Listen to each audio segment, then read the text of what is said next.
Viewers, novel Diyar-e दस्त कर दिया बाय राहिला जबीन की ये एपिसोड 5 है। तुमने जज्बात में आके बहुत बड़ा कदम उठा लिया है। अगर तुम्हें मुझ तक ही पहुंचना था तो इस मासूम को उसके बाप से जुदा क्यों कर दिया? माँ तो बेचारी को पहले ही तनहा छोड़ गई थी। अक्सर की वाहिद जाए पना अमल का घर था और वो रोपोश होने के बाद उसी के पास आई थी, तो वो उसे सर्जिश कर रहा था कि आखिर बच्ची का क्या कसूर जो उसे साथ घसीट लाई। यकीन करो, मुझे खुद नहीं पता कैसा क्या किया मैंने, क्यों किया मैंने। 1 महीने के अंदर अंदर मैं उससे इतनी मानूस हो गई कि और आते हुए एक मामूल की तरह इसे चुपचाप साथ ले आई। न जाने मुझे क्यों लगने लगा था कि मैं इसके बगैर मर जाऊंगी। मुझे अब तुम्हारी भी कोई ज़रूरत नहीं, चाहो तो अकेला छोड़ दो। वो खोई खोई से उसे बाहों में समेटे बोल रही थी, जो इनकी बातों से बेनियाज गहरी नींद सो रही थी। और वो हैरान होकर देख रहा था कि क्या ये वही अक्सा है जिसने उसे पाने के लिए जान की बाजी तक लगा दी थी। इस तरह तो तुम्हें नहीं छोड़ूंगा। खैर, 2 घंटे बाद हम कनाडा की फ्लाइट्स के लिए निकल रहे हैं। मम्मी पापा को मैंने किसी तरह राज़ी कर लिया है और ये भी ख़तरा है कि सारिम के घर वालों ने पुलिस को इन्फॉर्म कर दिया होगा, तो हो सकता है वो लोग जल्द या बदेर यहाँ का चक्कर लगाएं। तो तुम भी पैकिंग कर लो ताकि हम टाइम से पहुँच जाएं। वो सारी तफसील बताता हुआ निकल गया और वो दुनिया और माफिया से बेखबर उसे सुलाती रही। जानते हो, तलब और हुसूल में क्या फ़र्क है और मुझे कौन सी चीज़ ज़्यादा अच्छी लगती है? अगर बताओ तो शायद हंसोगे। आयत ने मुस्कुराते हुए अमल से पूछा, जो शर्ट के बटन बंद कर रहा था, तो एकदम चौंक के उसके चेहरे देखने लगा कि कैसा अजीब सा सवाल था। तलब हुसूल से कहीं ज़्यादा खूबसूरत होती है, जैसे हमें अपने रब की तलब होती है, जो हम उसे पाने के लिए सरतोड़ कोशिशें करते हैं और आखिर मरने के बाद उसे पा ही लेते हैं। पर मरना तो एक जुमूद है, और जिस शे में जुमूद हो उसमें क्या कशिश होगी। इसलिए मुझे तलब अच्छी लगती है। जैसे मुझे पाने के लिए आपने क्या कुछ नहीं किया, अपना सब कुछ त्याग दिया और आखिर मुझे पा ही लिया। लेकिन क्या अब आप वैसे ही कसस महसूस करते हैं? नहीं ना कहीं बेचैनी के सिरे में भी हमारी रूह के इस कठिन जाविये से जा मिलते हैं कि जिस तक पहुंचने की जुस्तजू हमें मुतहर्रिक करती है, और फिर ये तलब हुसूल में बदल जाती है, और जब हम जो पाना चाहते हैं वो पा लेते हैं, तो फिर जुमूद की कैफियत तारी हो जाती है। और मुझे जुमूद अच्छा नहीं लगता किसी भी हाल में। उसकी जब आँख खुली तो ना जाने रात का कौन सा पहर था।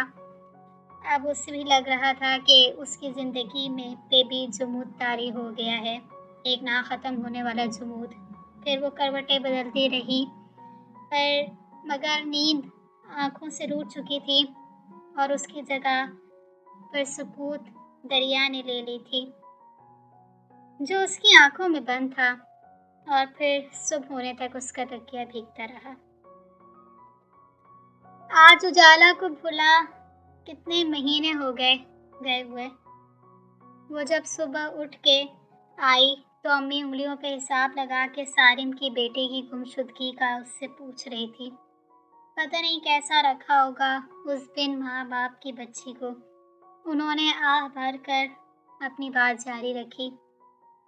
मैंने आपसे कहा था ना कि अक्सर फरार होकर सबसे पहले अमल के पास ही जाएगी, और देख लें उसने वही किया। वो अम्मी की बात को अक्सर नज़रअंदाज करके सपाट लहजे में बोली, तो वो उलझ कर उसे देखने लगी, मगर वो नाश्ता करने का कह के उठ गई। नाश्ते के बाद अपने और अब्बू के लिए चाय बनाई और स्टडी में देने चली गई, जहाँ वो कोई किताब पढ़ रहे थे। उसने बहुत नोट किया था कि अब वो ज़रूरत से ज़्यादा ही खामोश रहने लगे थे और ज़्यादातर तन्हाई वक्त गुजारते थे। न जाने क्यों इसका दिल आज उनसे ढेर सारी बातें करने को कर रहा था। جب وہ نوک کر کے اندر آئی تو انہوں نے زبردستی کی مسکراہٹ سے اس کا استقبال کیا تو اسے ایک کاری سی ضرب لگی۔ ابو ایک بات پوچھوں؟ اس نے چائے رکھ کر اپنا سر ان کی گود میں ڈال دیا۔ ہاں بیٹا، ضرور پوچھو۔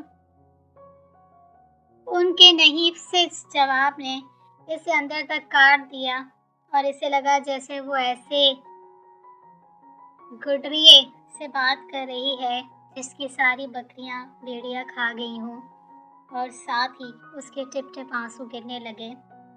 ان کو نمی سے محسوس ہوئی تو بولے، اللہ کو صبر پسند ہے، سوآگر اپنی رضا کو اس کی رضا کے سپرد کر کے صبر کیا جائے تو بے شک وہ بڑا عظیم اور اجر دینے والا ہے۔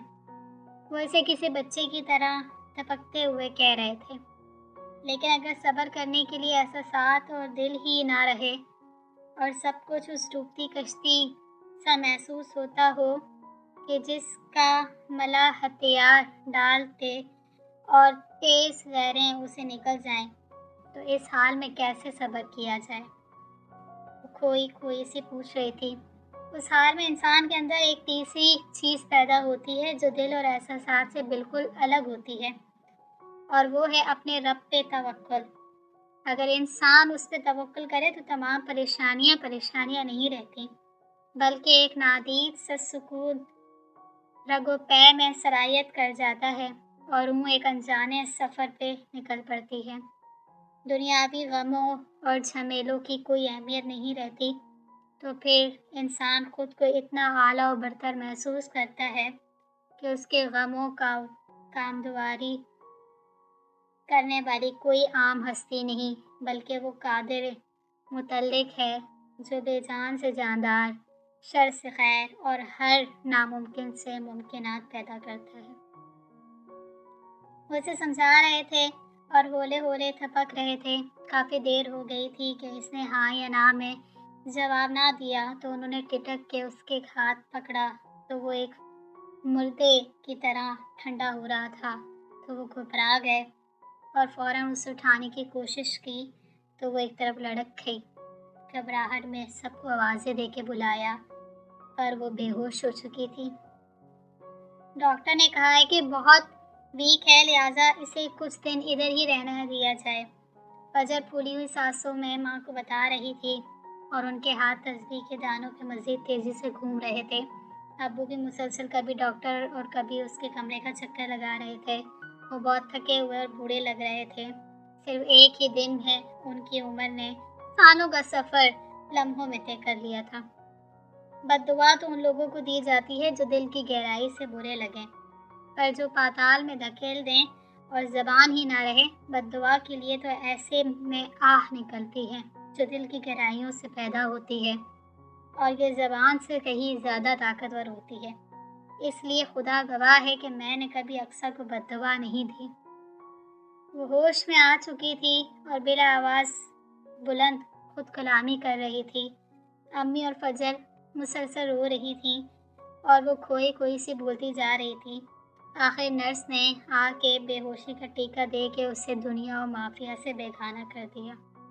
پورا دن اسے سنبھالتے رہے اور وہ بے قابو ہو کے چیختی رہی۔ آخر رات کو وہ سوئی تو امی اور فجر کو بھی کچھ دیر کمر سیدھی کرنے کا موقع مل گیا۔ اس دن جو پودا لگایا ہے اس پہ کونپلیں تو آ گئی ہوں گی۔ جب اس پہ ایک پورا گلاب کھل جائے تو اسے توڑ کے سنبھال لینا، پھر جب میں مروں تو اس کو میری قبر پہ بکھیر دینا اور ایک ناتواں سا آنسو اس پہ گرانا۔ تم دیکھنا کہ جس پتی پہ آنسو گرا ہے وہ پھر سے تازہ ہو گئی ہے، تو سمجھ لینا کہ وہ آنسو مجھ تک پہنچ گیا ہے اور میرے دل پہ گرا ہے۔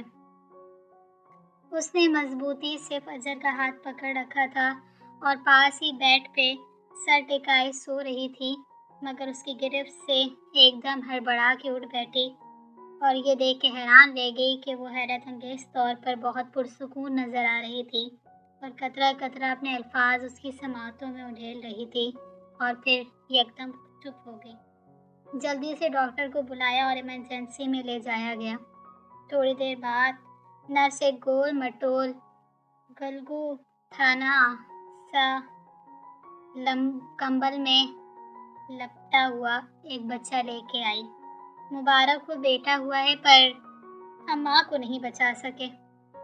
नर्स ने जब बच्चा उनके सुपर्द किया तो साथ ही रूह फरसा खबर सुना दी तो अम्मी खश खाकर गिर पड़ी और अब्बू अपना सीना थाम कर वहीं बैठ गए और फजर इस मासूम को सीने से लगाकर धाड़े मार मार के रोती रही। वो एक मासूम जान को जन्म देकर इस वारे दुनिया से कूच कर गई थी, जहाँ उसे रुसवाई और बेवफाई के सिवा कुछ नहीं मिला। वो शादी के बाद बहुत कम अरसा खुश रही और फिर अपने दामन पर एक बदनुमा दाग लेकर इस दुनिया से मुंह मोड़ गई। वो तो इस दुनिया से एक अजीम दर्जा लेके गई थी, जिसे पाने के लिए हर सच्चा मुसलमान दुआएं करता है। वो एक बच्चे को दुनिया में लाते हुए अपनी जान की बाजी हारी थी और अल्लाह की तरफ से वो शहादत के मर्तबे में फाइज हुई थी। फिर उस पर इतना घिनौना इल्ज़ाम लगाने वाले किस तरह ये दावा कर सकते थे कि वो हक पर थे। अल्लाह तो अपने नेक बंदों को आजमाइश में डालता ही इसीलिए है कि वो उनका इम्तिहान लेकर उन्हें बुलंद मुरातिब पर फाइज करे। और आयत को तो अपने रब से मोहब्बत ही बहुत। वो तो उसके पास जाकर अपने हर दुख, हर गम, हर रंज से आज़ाद हो गई थी। जो लोग दूसरों के किरदार पर तोहमत लगाते हैं और जो लोग दूसरों का बसा बसाया घर उजाड़ते हैं, वो खुद भी कभी सुखी नहीं रहते। अल्लाह की लाठी बेआवाज़ होती है, मगर जब पड़ती है तो फिर इंसान को अपने किए हुए गुनाहों का एहसास ज़रूर दिलाती है। लंदन का बर्फीला मौसम अपनी पूरी सितम ज़रेफियों के साथ पूरे लंदन को बर्फ़ में ढांप चुका था और हर तरफ सफ़ेदी ही सफ़ेदी चमक रही थी। इतनी ठंड थी कि वो सरे शाम ही अपने अपने घरों में बंद होकर रह गए थे। दूर दूर तक सड़क पर कोई भी नज़र नहीं आ रहा था। सड़क भी चंद कदम दूर नज़र आने के बाद गायब होती जा रही थी। इतनी ठंड और सर्दी में भी कहीं से धुआं उठ रहा था, कहीं आग लगी थी जो किसी पानी, किसी ठंड और किसी बर्फ से बुझ नहीं पा रही थी। पछतावे की आग, किसी से बेवफाई की चुभन, किसी पर तोहमत जैसा संगीन इल्ज़ाम लगाने का जुर्म, सच्ची मोहब्बत को पाकर खुद अपने ही हाथों से दरगोर कर देने का कर्म, अपनी ही औलाद को नाजायज़ करार देने का कसूर। क्या कुछ नहीं था उसने किया था उसने। कैसे उसका ज़मीर उसके अंदर की आग को ठंडा होने देता। वो किसी तरह भी माफ़ी के काबिल था ही नहीं। उस जैसा इंसान तो किसी के रहम के भी काबिल नहीं था। वो तो अपना भी जो मुजरिम था और उसके दिल की अदालत ने उसे ज़िंदा रहने की सज़ा दी थी। एक ऐसी ज़िंदगी जो किसी मौत से बदतर थी, जहाँ दिन रात वो अपने किए पर मातम करता, खुद को अपनी ही नज़रों में जलील करता, खुद को दोषी ठहरा कर रोज़ पछतावे के आंसू बहाता। मगर फिर भी इसका दिल और इसका ज़मीर उसे कभी भी मुतमईन नहीं होने देते थे। वो लाख बार अपने रब के सामने सजदों में जाकर गिड़गिड़ाया था, अपने किए पे तौबा की थी, मगर शायद यही इसकी सज़ा थी कि इसे ना बख्शा जाए और ना ही उसे मौत मिले। वो दिन रात जलता कड़कता रहे और कभी सुकून का एक पल भी उसे मुयस्सर ना आए। वो रातों को अकेला सड़क सड़क किसी ऐसे कुत्ते की तरह गलियों की खाक छानता, जिसका ना तो कोई घर होता और ना ही सर छुपाने की कोई जगह। वो आवारगी में ही जिंदगी बसर करता और आवारा ही एक दिन मर जाता। लंदन आने के बाद से इसका यही हाल था कि दिन में इतनी बेचैनी थी कि यूँ लगता था कि घुटन से इसका दम ही निकल जाएगा। माजी की वो हसीन यादें जो उसने आयत की मोहब्बत और कुर्बत में गुजारी थी, इसे किसी काले नाग की तरह डसती थी। वो लाख नहीं भुलाना चाहता, मगर वो किसी पस्सों की तरह उसके दिमागी में चिपक कर रह गई थी। सारा दिन तो वो किसी न किसी तरह उन्हें बहलाने में कामयाब हो जाता, मगर जो ही शाम के साए घने होते, वो किसी आसेब की तरह आवारता होती और इससे डराने लगती। وہ ان سے پیچھا چھڑانے کے لیے گھر سے باہر نکل جاتا اور پھر اس وقت گھر آتا جب نہ تو اس کے پیر اور نہ ہی اس کے حواس اس کی آوارگی میں اس کا ساتھ دینے کے قابل رہتے۔ ملک چھوڑنے کے بعد اسے شدت سے احساس ہونے لگا کہ اس نے جو بھی کیا وہ غلط تھا۔ اس کا اپنا دل اسے ہر وقت مورد الزام ٹھہرانے لگا اور اس کے دماغ کی کوئی بھی دلیل اسے مطمئن نہیں کر پاتی تھی۔ کاش اس نے کسی غیر کی باتوں پہ اعتبار نہ کیا ہوتا اور اپنی آیت کو یوں رسوا نہ کیا ہوتا تو آج ایک خوشحال زندگی گزار رہا ہوتا، مگر گیا وقت کبھی واپس نہیں آتا اور صرف پچھتاوے باقی رہ جاتے ہیں۔ وہ وقت جو اس کی غربت میں گزرا تھا آج اس تنہائی اور کربناک حالت میں جب بھی اسے یاد آتا تو پچھتاوے کی ایک ایسی دلدل میں خود کو اترتا محسوس کرتا کہ ہر لمحہ ایک عذاب بن کے اس پر گزرتا، ایک ایک پل ایک کڑی سزا بن جاتا اور وہ کسی ایسی مچھلی کی طرح تڑپتا جسے کم پانی والی جگہ پہ چھوڑ دیا جائے۔ وہ خود کو اور بھی زیادہ اذیت دیتا تاکہ اس کے گناہوں کا کچھ تو حساب کم ہو جو اس نے آیت پہ کیے تھے، اور جب اس کی کہی ہوئی کوئی بات اچانک سے اسے یاد آتی تو یوں لگتا جیسے وہ اس کے بہت قریب ہو اور وہ کسی اندھے کی طرح ٹٹول ٹٹول کر اسے تلاشنے لگتا، مگر وہ تو اس سے اتنی دور تھی کہ وہ چاہ کر بھی اسے دیکھ کر نہ ہنس سکتا۔ اسے ہر طرف اسی کا چہرہ دکھائی دیتا، ہر کسی کے آنے پر وہ یوں چونک کر دیکھتا جیسے وہ آ گئی ہو، ہر کسی کی آواز میں اسے آیت کی باتیں سنائی دیتی تھیں۔ سالوں یوں گزرے تم بن جیسے صدیاں بیت گئیں، ایک ایک پل تیرے بغیر میرے لیے قیامت لایا، تجھ سے بچھڑنا تجھ بن جینا تجھ بن تڑپنا، مر مر کے جیسے پھر سے مجھ کو جلایا، خود اپنے ہاتھوں اپنی ہی آشیاء کو جلایا، خود اپنی ہی ہاتھوں ہے خود کو مٹایا، کیا ہوا اور سزا اس سے بھی بڑھ کے کہ تنہا ہوں اتنا کہ ساتھ تک نہیں ہے میرے سایہ۔ آج کتنی ہی سالوں بعد اپنی سرزمین پہ قدم رکھا تو سالوں پہلے گزرے لمحات ایک بار پھر سے تازہ ہو گئے۔ وہ زخم جنہیں بھرنے میں کہ جانے کتنے سال لگے تھے ایک ہی پل میں پھر سے ہرے ہو گئے۔ وہ ناسور جو کبھی ٹھیک ہوئے نہ تھے ان سے ایک بار پھر خون رسنے لگا، وہی ہوائیں وہی راستے وہی گلیاں جن پہ کبھی چلتے ہوئے دامن میں پھول کھلے تھے، آج وہی دامن پچھلے دکھوں کی چادر بن گیا، وہ کانٹوں کی طرح چبھ رہا تھا۔ آپ کو ابھی تک راستے تو یاد ہو گئے نا؟ وہ انہیں بہت دیر سے گم سم اور خاموش بیٹھا دیکھ کر پوچھنے لگی۔ مام نہیں، اب تو بہت کچھ بدل گیا ہے، وہ کھڑکی سے باہر دیکھتے ہوئے جان کر انجان بنتے ہوئے بولے، حالانکہ اسے ابھی تک آیت اور اپنے گھر کا راستہ اچھے سے یاد تھا۔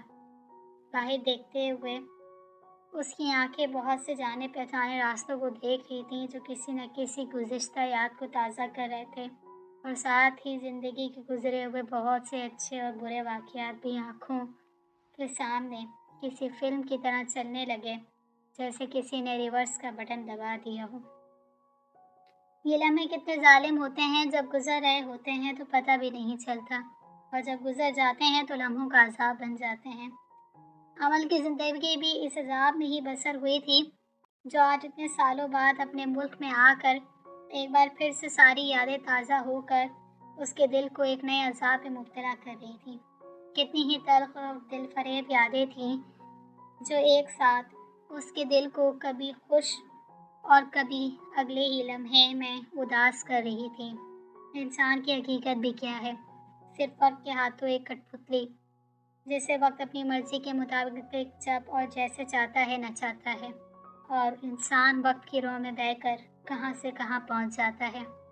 یہی وقت کبھی اسے بھی اپنے وطن سے میلوں دور لے گیا تھا، اور آج یہی وقت اسے پھر سے اسی جگہ واپس لے آیا ہے جہاں سے کبھی اس کی زندگی میں ایک نیا موڑ آیا تھا، جہاں اس نے اپنی زندگی میں پہلی محبت کی تھی اور اسے پانے کے بعد خود ہی کھو دیا تھا۔ کیسا کیسا وقت انسان پہ بیت جاتا ہے जो कभी उसके वहमो गुमान में भी नहीं होता।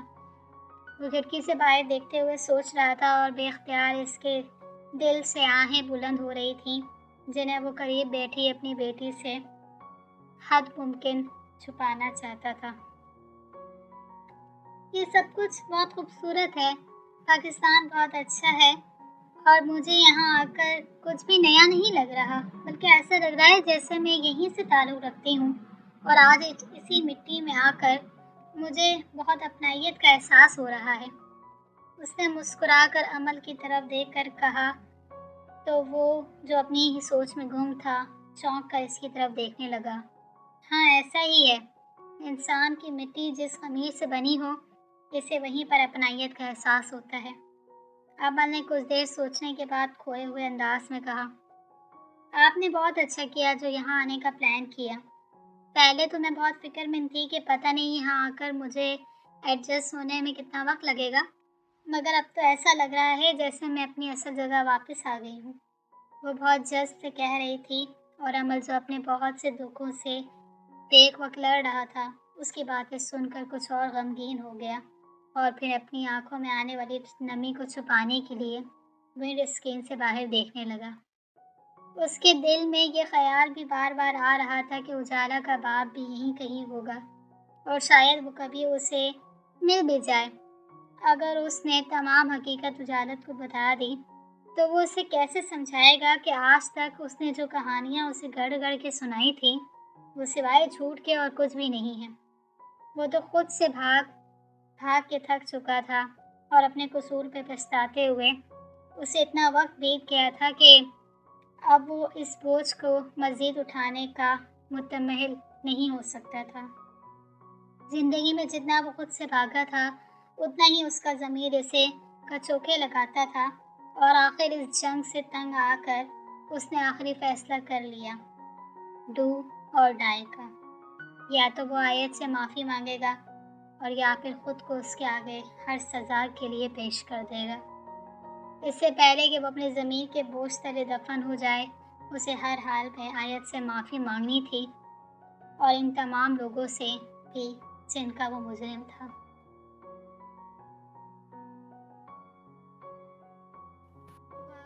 हमारा ऑफिस तो बहुत अच्छा सेट हो गया है। मेरा कमरा भी ज़रा अच्छा सा होना चाहिए। वो चलते हुए ऑफिस का जायज़ा ले रही थी और साथ ही साथ तबसरे भी कर रही थी। अक्सर आकर वो अपने बिजनेस को यहाँ सेट करने में मसरूफ़ हो गए थे और एक अच्छी सी जगह पर एक शानदार ऑफिस बनाया था जो 1 माह के अरसे में मुकम्मल हुआ था, जिसे आज वो देखने आए थे। पापा, ऑफिस तो बहुत अच्छा सेट हो गया है। अब हमें जल्द से जल्द सीट्स फुल करने के लिए पेपर में ऐड देना चाहिए ताकि ऑफिस स्टाफ को हायर करके उन्हें ट्रेंड किया जाए। उजाला ने कहा तो अमल ने इस बात से सर हिला दिया और अपने कमरे में चला गया। कुछ ही दिनों में काफ़ी लोगों को हायर कर लिया गया और यह सिलसिला अभी भी जारी था। आज जो लोग भी इंटरव्यूज़ के लिए आए हैं उन्हें अंदर भेज दें।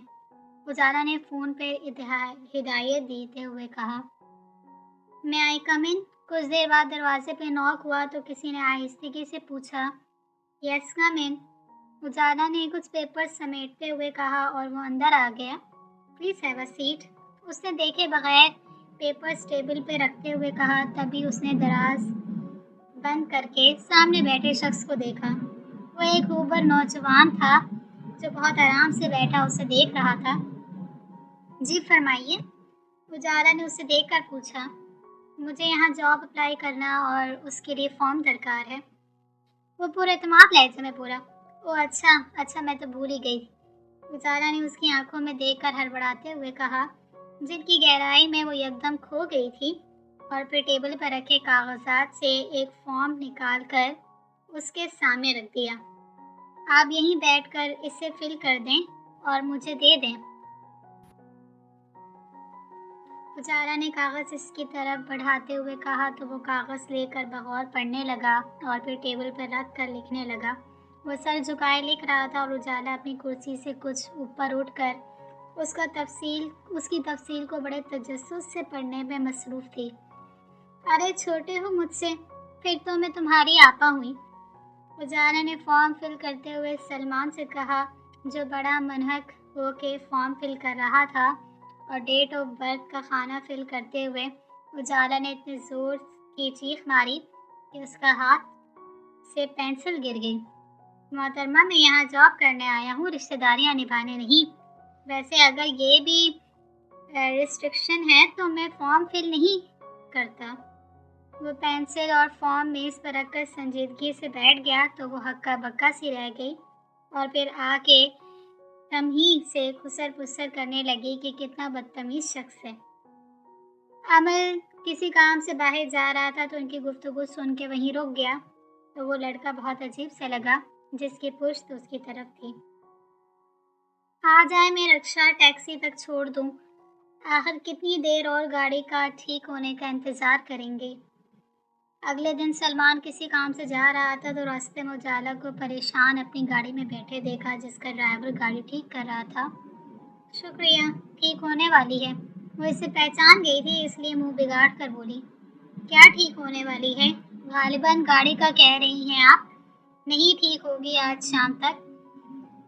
कार्बोरेटर ओवरहीट हो चुका है। और वो एक ही सांस में सारी तफसीलात बताने लगा तो वो किंग रह गई कि खड़ी गाड़ी का उसने कैसे तस्करा कर लिया। अगवा करने का तो आपको सोच भी नहीं सकता कि जिस बंदी को आपा बनने का इतना शौक है तो कोई ना कोई क्वालिटी तो आपाओं वाली होगी कि कहीं किसी ऐसी वैसी नीयत रखने वाले को लड़खा ही ना दे। सिर्फ रिक्शा टैक्सी स्टैंड तक छोड़ के आने का इरादा है मेरा। वो महफूज होते हुए उसे बता रहा था और आखिर में अपनी पुराने मॉडल की सुजुकी का दरवाज़ा खोल दिया तो वो भी खामोशी से आके बैठ गई। रात को अमर इंटरव्यूज देने वालों के फॉर्म चेक कर रहा था कि एक फॉर्म पे उसकी नज़र ठहर सी गई, सलमान अमल। उसने इस नाम को कितनी ही बार पढ़ा तो परेशानी अर्क-आलूद हो गई। जल्दी से सारी तफसीलात पढ़ के फ़ोन नंबर पे नज़र रुक गई तो चंद लम्हों में वो फैसला कर चुका था कि इसे क्या करना है। अगले दिन उसने लिखे गए फ़ोन नंबर पर धड़कते दिल के साथ फ़ोन मिलाया तो किसी मुलाजिम ने उठाया। उसे पैगाम दिया कि सलमान को बाखबर कर दे कि वो इंटरव्यूज़ में सिलेक्ट हो गया है, इसलिए सुबह से ज्वाइन कर ले। एक दो दिन बाद सलमान तैयार होकर ऑफिस पहुंच गया तो वो उसे देख कर एकदम चौंक गया। शीशे के पार खड़ा हुआ नौजवान बिल्कुल उसकी कॉपी था तो न जाने क्यों उसके दिल पे खून सा पड़ा। वही सिल्की ब्राउन बाल, शायद रंग आँखें, दूधिया रंगत और निकलता हुआ कद। वो बड़े इम्तिनाक से उस 23-24 साल के लड़के को देख रहा था। एक चीज़ उसने माँ से ली थी और वो थी उसके चेहरे की बेपनाह मासूमियत। वो आयत की तरह बहुत मासूम था तो उसकी आंखें डुबडुबा से गईं और जब देखा कि वो उसके ही तरह कमरे की तरफ आ रहा है तो जल्दी से बाथरूम में घुस गया। वो इसका सामना नहीं करना चाहता था। बाथरूम में जाके उसने रेदानी साहब को फ़ोन किया कि उसका इंटरव्यू ले लें। पापा, क्या आपने रखा है सलमान को? उजाला जब ऑफिस आई तो उसे काम में मसरूफ देखकर अमल से पूछने लगी। जी बेटा, मैंने ही रखा है, पर क्या कोई एतराज़? वो इसकी बात सुनकर फाइलों में मुंह दिए हुए बोला, एतराज़ तो कोई नहीं, बल्कि मैं आपको शाबाश देने वाली थी कि क्या स्मार्ट बंदा सिलेक्ट किया है। कहते हुए उसकी आंखों में चमक लहरा गई थी और वो ये काया पलटने पे हैरान था कि पहले दिन तो वो दोनों लड़ पड़े थे। कल मैं घर वापस आ रही थी कि अचानक गाड़ी खराब हो गई। गुलाम अली अभी चेक कर रहा था तो वो इधर से गुजर रहा था तो दूर से ही अंदाज़ा लगा के बता दिया कि गाड़ी को क्या प्रॉब्लम है। मुझे तो इंजीनियर लगता है। वो उसकी जहानत से मुतासिर हो रही थी। बेटा जी, वैसे मोटर मैकेनिक में भी ये सारी खूबियाँ होती हैं, वो महफूज होते हुए उससे कह रहा था। अरे हाँ, ये तो मैंने सोचा ही नहीं। वो मासूमियत से अपने अधूरे इल्म का तज्जिया करने लगी। ना डालो अपने नातवा जहन पे इतना बोझ और उससे जाके पूछो कि काम ज़्यादा मुश्किल तो नहीं। उसने हंसते हुए उसे रुखसत किया। आज इसने गौर किया तो वो हैरान रह गई कि वो तो हूबहू पापा जैसा है। तो वो कितनी ही देर बगैर पलके झपकाए उसे देखती रही तो वो उसकी महबत पे इनकार भर के रह गया। मिस उजाला, कुछ चाहिए क्या? वो तो इस अचानक हमले पे गड़बड़ा सी गई। मैं ये पूछने आई थी कि पहली वर्कशॉप क्यों छोड़ दी? आप महज महारत की बुनियाद पे इतना मुश्किल काम कर लोगे? वो अपनी खफत से निकलते ही उसने सवाल दाग दिया। सॉरी, मैं समझा नहीं आपकी बात। वो बहुत उलझा सा उससे पूछ रहा था। मेरा मतलब है कि एक मोटर मैकेनिक की तालीम इतनी खास नहीं होती कि तुम इतनी बड़ी पोस्ट पे कैसे आ बैठे। वो हुनवर उलझी हुई थी। क्या आप बताना पसंद करेंगी कि आपको ये गलत फहमी क्यों हुई? पारा चढ़ने में बस 5 मिनट लगे थे। अब गलत फहमी तो ना कहो, खड़ी गाड़ी को देख के उसके नक्श एक एक मैकेनिक ही बता सकता है। कोई चौकवान तो ये सब बताने से रहा। आखिर में वो अपने लतीफ़े पे जी भर के महफूज हुई। ये जाने बगैर के टेबल के पार बैठा बंदा गुस्से से भूत बनने वाला है। ये ले मेरा सीवी और खुद ही देख लें कि मैं मैकेनिक हूँ या चौकवान। उसने ये कह के सीवी उसके सामने धकेल दिया और खुद खामोशी से कुर्सी की पुश्त पे टेक लगा के बैठ गया। जब उसकी नज़र उसकी डिग्री पर पड़ी तो मुंह खोले उससे देखती रही। पापा हर बार कंफ्यूज कर देते हैं। वो ये कहकर दुम दबाकर वहाँ से निकल गई कि उसकी आंखों में उतरता हुआ खून देख चुन लिया था। आप क्यों करते हैं मेरे साथ ऐसा? वो इंजीनियर ही है, बल्कि 3-4 डिप्लोमे भी किए हुए हैं। वो सिसकटाई से उसके कमरे में आके उसे कह रही थी। ये मुहावरा तो सुना ही होगा कि अक्ल बड़ी के भैंस, और अक्सर लोग कहते हैं कि अक्ल, हालांकि भैंस कहना चाहिए कि उसका दूध आप पीते हैं। वो इसकी कार्रवाई जान के दबी सी हंस रहा था। आप मुझे आगाह तो कर सकते थे। वो इसकी बात को नज़रअंदाज करके खफगी से बोली। चलो अब तो दूर हो गई ना गलतफहमी। अब 3 कप कॉफ़ी बनाओ जल्दी से। वो कह के किसी को फ़ोन बनाने लगे। एक पापा, एक मैं और तीसरा। वो खुद कलामी करते हुए उठ रही थी। और तीसरा वो जो बाहर बैठा है, चौकवान। उसने उसकी बात मुकम्मल की और आखिर में चौकवान कहकर एक ज़ोरदार कहकहा लगाया। जब अमल अपने घर वालों के साथ कनाडा शिफ्ट हुआ तो सब कुछ बज़ाहिर ठीक लग रहा था, मगर अब अक्सा में वो पहले वाली शुखी नहीं रही थी और वो सबसे लाताल्लुक़ सी उजाला के साथ मसरूफ़ रहती थी। फिर आहिस्ता आहिस्ता जब उजाला थोड़ी बड़ी हुई तो वो घंटों जाए नमाज पे बैठी रहती और न जाने किस गुनाह की अपने रब से रो रो के माफ़िया मांगती रहती। आखिर एक दिन उसने अमल के सामने एतराफ़ कर लिया कि उसने आयत पर इल्ज़ाम लगाया था और उसकी कोख में उसका ही बच्चा था। ये सुनना था कि वो सब तमीज़ बलाए ताक रख के उस पर पल पड़ा और उस पर थप्पड़ों और मुक्कों की बारिश कर दी। और जब मार मार के थक गया तो अपना सर हाथों पे गिरा के कितनी ही देर तक रोता रहा। और मारो मुझे, मैं इसी काबिल हूँ। ये सब मैंने तुम्हें पाने के लिए किया था। मैं तुम्हारी मोहब्बत में अंधी हो गई थी, पर देख लो कुदरत ने मेरे साथ कैसा खेल किया। मुझे अब तुम्हारी कोई तलब नहीं है। वो बाल नोच रही थी, पर वो तो शायद बहरा हो चुका था कि कुछ सुन ही नहीं रहा था। बस सर को दोनों हाथों में गिरा के घुट घुट के रोए जा रहा था। मेरे जितना कोई तही दामन होगा कि जिसके लिए अपना सब कुछ दांव पे लगा दिया, अब उसी की चाह नहीं।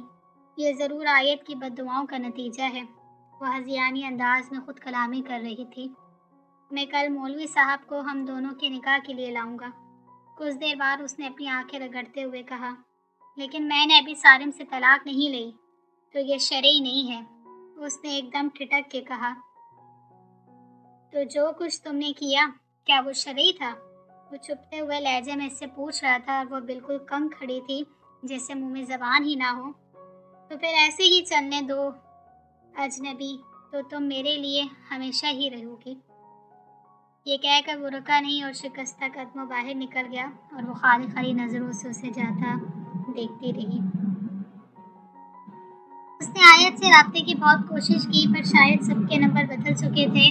वो सारी कश्तियाँ जला के आया था। बस एक महम सी ख्वाहिश दमक रही थी और वो था उसका बच्चा। अक्सा की ज़िंदगी का महवर बस उजाला तक ही महदूद होकर रह गया था। वो दोनों बस नाम के मियाँ बीवी थे और हर वक्त अपने अपने कानों में मगन रहते। मम्मी पापा उन्हें देख देख के आहें भरते रहते। पिछले साल मम्मी का इंतकाल हो गया था और पहले से खामोश पापा अब और भी खामोश हो गए थे। घर में जो थोड़ी बहुत ज़िंदगी की लहर थी वो उजाला की वजह से थी। उसका नाम उजाला ठीक रखा गया था कि वो जहाँ भी जाती उसकी दिलकश और पुररौनक शख्सियत उजाला कर देती। बकौल अमल वो पापा का उजाला थी। MBA करने के बाद वो फारिग थी और पापा के फिल्म में ही आजकल हाथ बटा रही थी। वो कभी कभी अपने बच्चे के बारे में सोचता कि वो अब कितना बड़ा हो गया होगा और कैसा दिखता होगा। पिछले महीने उन लोगों ने अपना बिजनेस पाकिस्तान में सेट कर लिया था, तो अक्सर बाहर आते जाते वो देखता कि शायद वो दुश्मन जहाँ नज़र आ ही जाए, मगर ऐसा कैसे हो सकता था। आखिर एक दिन सलमान इसकी कंपनी में इंटरव्यू देने आया तो वो ये देख के हैरान रह गया कि वो तो चलता फिरता उसका अपना अक्स है, ऊपर से बल्दियत। तो उसे यकीन हो गया कि ये उसी का सलमान है, मगर सामने जाने की हिम्मत कतई नहीं हो रही थी कि न जाने उसे उसके खिलाफ क्या कुछ बताया गया होगा। मैं हर काम अपनी मर्जी से करने का आदी हूँ। सलमान 2 घंटे से उजाला की खप सुन रहा था,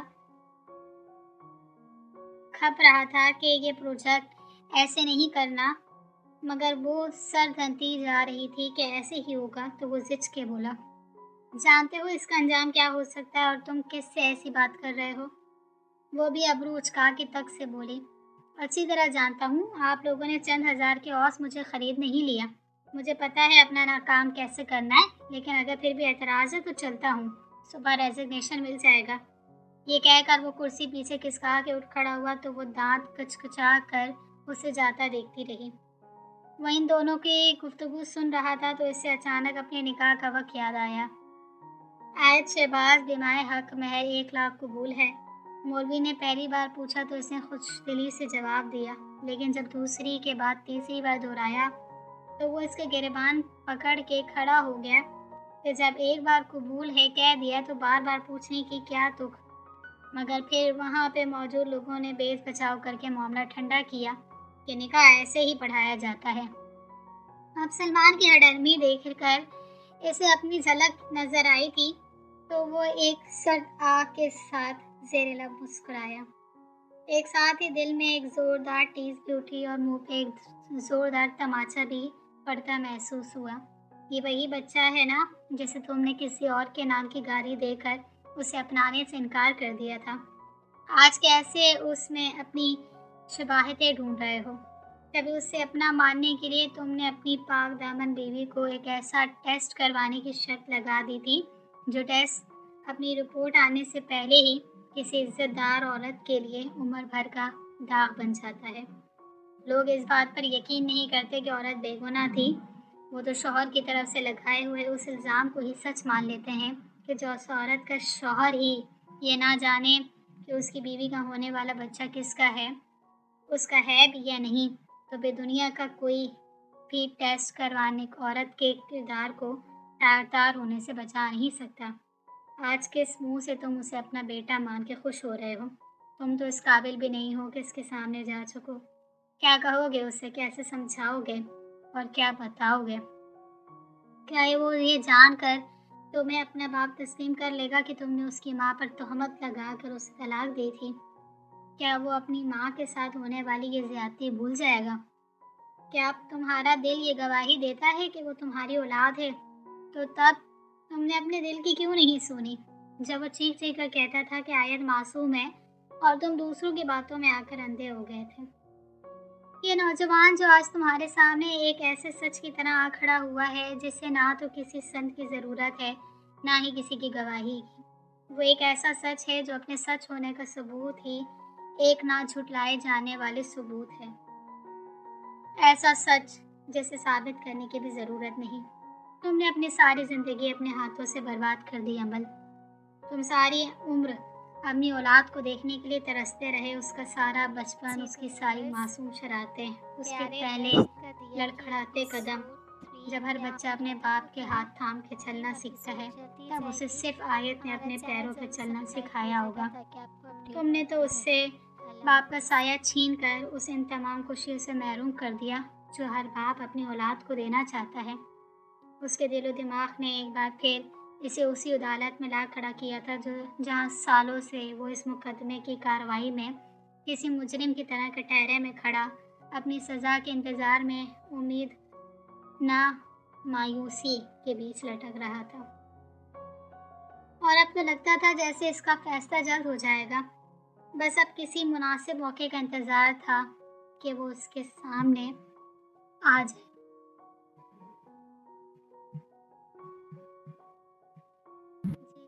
व्यूअर्स, नावल दयारे दिल की एपिसोड 5 जो है वो यहाँ पर एंड होती है। न्यू एपिसोड के अपडेट के लिए हमारा चैनल ज़रूर सब्सक्राइब कीजिएगा। अल्लाह हाफिज़।